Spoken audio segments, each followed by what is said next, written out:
former Western Cape Provincial Police Commissioner, Dr. Lennit Max, says that the KwaZulu-Natal Police Commissioner, Lieutenant General Nhlanhla Mkhwanazi, may have exposed himself to a possible case of criminal injuria. This is following his recent remarks about the police minister, Senzo Mchunu. Mkhwanazi accused the minister of political interference in the South African Police Service's investigation. Max warns that if Mkhwanazi's claims are proven true, it could also pose a serious threat to the integrity of South Africa's justice system. He now joins us to expand a bit more on some of these views. A very good morning to you, Dr. Max, and thank you so much for making time for us. Before we go into the allegations that have been made by Nhlanhla Mkhwanazi and what you read into those, let's start off with the legal part, and this is in relation to what could possibly happen next, as some people are calling for an investigation. But as you warned, the possibility of a criminal injuria case is also there. Speak to us about that. Yes, first of all, there should be a preliminary investigation just to determine whether there is prima facie evidence available on the claims that General Mkhwanazi actually alleged. So if that is true, then obviously action needs to be taken in terms of the president have to or might actually then suspend the minister if there's substance to the allegations. And on the other side, Mkhwanazi, if it is false, he can also be disciplined in terms of Section 8 of the Police Act. So yes, at this stage, it's only allegations. There's no facts. It's not proven facts. So it is important that investigation has been launched ASAP. Yeah. What does Section 8 of the Police Act state? It says that if there is, a disciplinary failure from over the side of the provincial commissioner, one must understand that the provincial commissioner and the national commission is not subject to the ordinary police disciplinary regulations. They are subject to inquiries. So an inquiry can be instituted against the provincial commissioner, and pending that outcome, the national commissioner and the minister, it's not the minister, but the president, can suspend Mkhwanazi until such time that the recommendations is received. So unlike an ordinary police officer where you'd see an investigation being taken and there's an investigation that is underway, this one would have to be in the form, if indeed there is a case or matter being brought against General Nhlanhla Mkhwanazi, this would be in the form of an inquiry. Is this a board of inquiry? Yeah, in the case of the national commissioner, a judge should be appointed, but in the case of the provincial commissioner, that somebody with 10-year or more experience as a legal officer, advocate or attorney can be appointed, but the national commissioner can appoint any suitable person for that purpose. Yeah.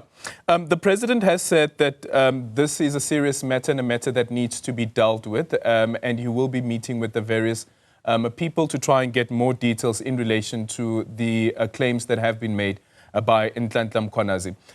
But then on the part around a possible suspension, whether it is of Nhlanhla Mkhwanazi, the National Police Commissioner, the Deputy Police Commissioner, Shadrack Sibiya, or even action being taken against the minister, would there need to be a prima facie case be pointed out first before you get to that level of saying that now actually we believe that there could possibly be a case against these individuals? You know, any step is an administrative action. There should be administrative correctness, as procedural correctness, as well as substantiation. In this point in time, I would suggest that procedural fairness will be that a preliminary investigation be conducted just to determine whether there is a prima facie case on the basis of the allegations made by the minister, and then action taken. Contrary to that will be, suspension without hearing the provincial commissioner or Shadrack Sibiya, and that might end up in courts. Yeah. What advice, if the president was to give you a call right now and say that I'm faced with this situation currently, what advice would you give the president?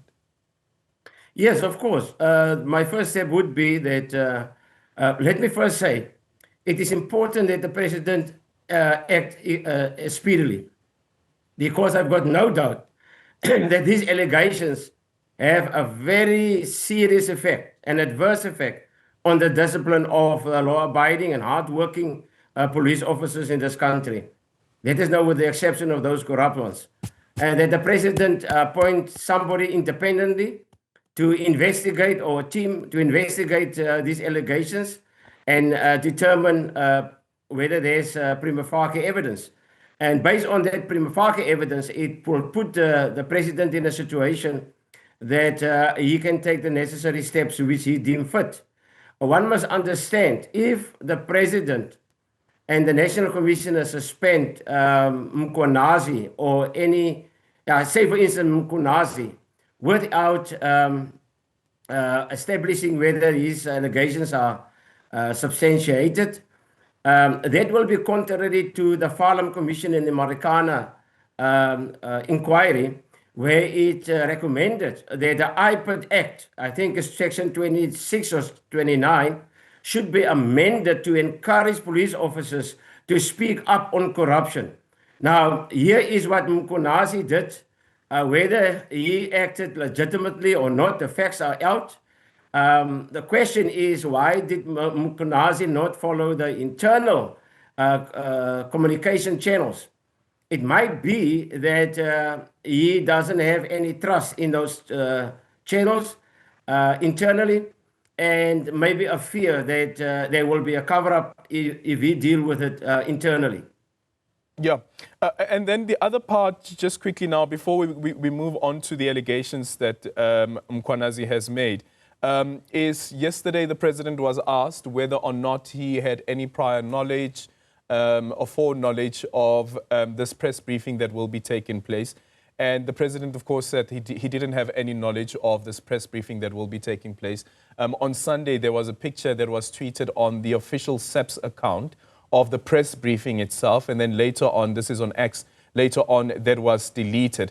So we're not too sure who knew and who didn't know about what Nhlanhla Mkhwanazi was going to share. But the premise of my question is around intelligence and the decision to move intelligence into the presidency. Should the president, or ought the president at least, have known that something like this is coming? You know, it is very difficult. Maybe Mkhwanazi actually played these cards against his chest very closely. Because I think South Africa was totally surprised. I don't even think that the media houses who attended the press conference were actually aware what the press conference will be about. So it is difficult to say that intelligence should be in a position to brief the president. It's not always possible, especially where you deal with a highly trained and a highly ranking police officer, and he knows exactly how the intelligence and the police structures works. So it might be that he played his card very closely. All right. Then let's move on to the allegations or the claims that have been made by Nhlanhla Mkhwanazi. Is there anything for you that actually jumped at you as those claims were being made, and did it come as a surprise at all? First of all, we as South Africans are not surprised about the allegations of corruption within the police service, because we experience it almost on a daily basis, to the detriment of the citizens of South Africa and service delivery to our people. However, what is very of grave concern is the fact, the allegation made by Commissioner Mkhwanazi of a cartel who actually captured the criminal justice system. And that is very serious. You know, it indicates that we are, if true, that we are on our way to a mafia state, and that cannot be allowed. So that is serious, especially the involvement of the judiciary. You know, we all actually base our trust on the judiciary when politicians or any procedural actions are being violated and human rights are violated, we approach the judiciary actually to address those particular issues and to rectify the wrongs. But if judiciary is also involved in this cartel gang operation, then it is of grave concern. And I think we all wait for the president to make the necessary announcements so that we can see what steps to be taken to rectify the situation. One must also understand that the police are the primary entry point to the criminal justice system. And allegations like this is detrimental to the trust which the police, the community have in the South African Police Service. It has already been proven that according to the Human Science Research Survey, that in 2021, that the trust in the police was already at a low of 27%. Now you can imagine that after these allegations, I assume that it might be less than 20%.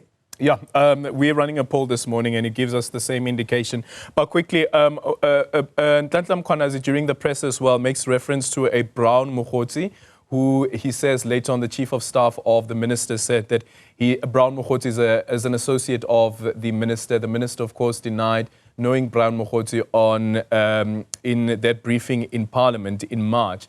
But I want to get to the point around where Brown Mkhwanazi actually warns him, allegedly, that there will be a case of defeating the ends of justice that is brought against Nhlanhla Mkhwanazi. We know that IPID is currently investigating Nhlanhla Mkhwanazi. And I then wonder whether all of these allegations that have been made, the manner in which it has been done as well, does muddy the water for the investigation that IPID is currently busy with. And remember when initially IPID had said that it was Senzo Mchunu, the minister, who lodged the complaint and later on retracted that, and we were told that it was a civilian. Yes, it might have an effect, and maybe one of the reasons which move him to have this press conference.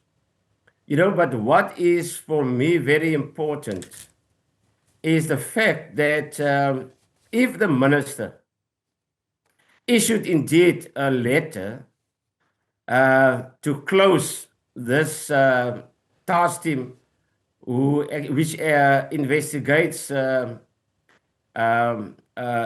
political murders in the province. And I think that was reported last year, soon after the minister assumed responsibilities as the Minister of Police, not long after his appointment.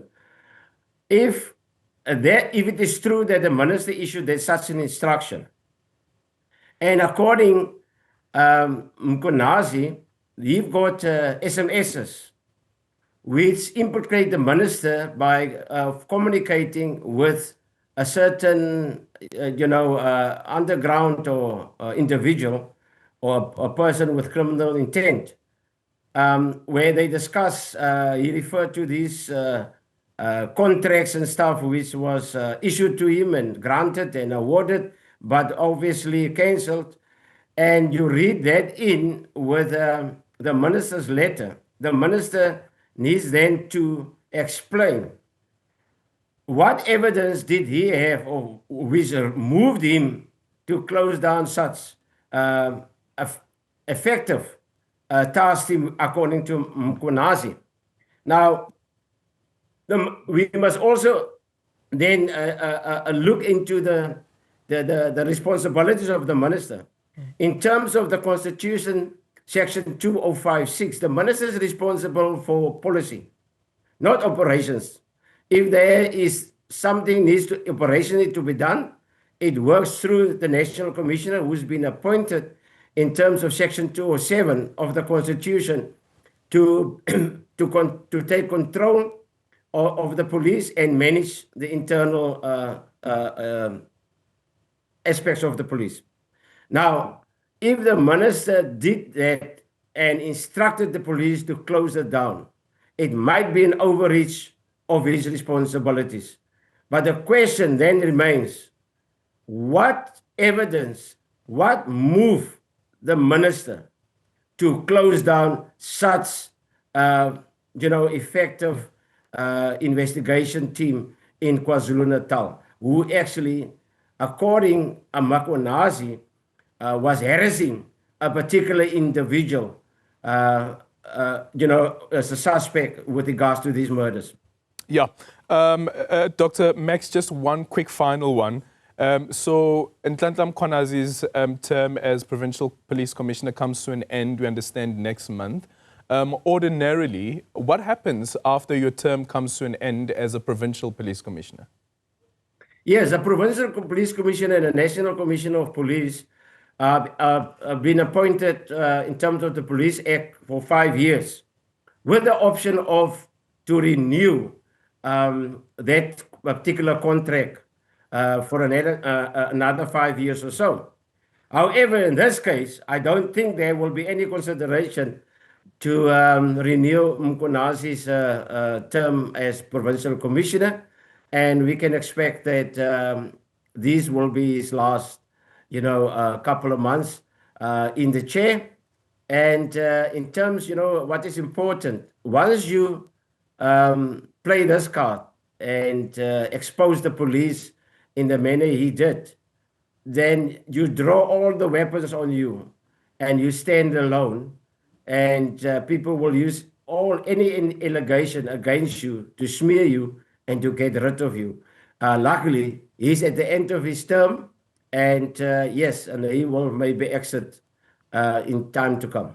All right. Thank you so much for your time. Dr. Lennit Max is the former Western Cape Provincial Police Commissioner, just trying to assist us there with the allegations and complaints that have come through from General Nhlanhla Mkhwanazi.